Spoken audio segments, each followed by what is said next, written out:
Yung pong mga lugar po sa inyo pong ginawang pag-aaral na ito, saan po ang may mga lugar na may mga pinakamalaki na mga disapproval at maging pagbaksak po sa tiwala ng taong bayan sa presidente?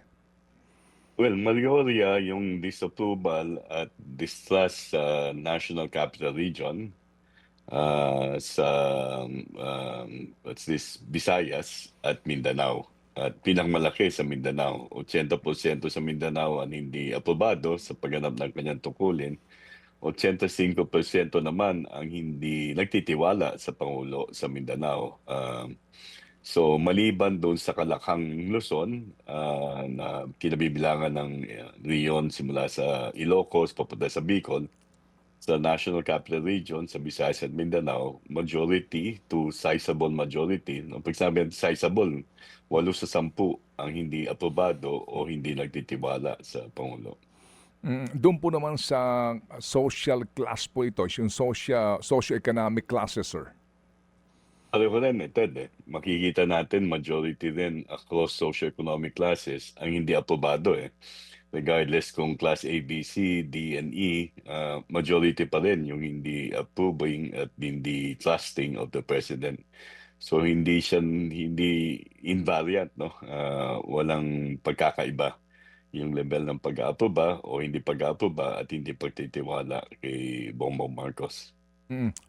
Kapag po ganito, ito ho ba sir so far sa inyo pong ginagawa ng mga ganito pong uri po ng survey, ito bang pangyayaring ito ay one for the books if I may say so? Medyo one for the books, no?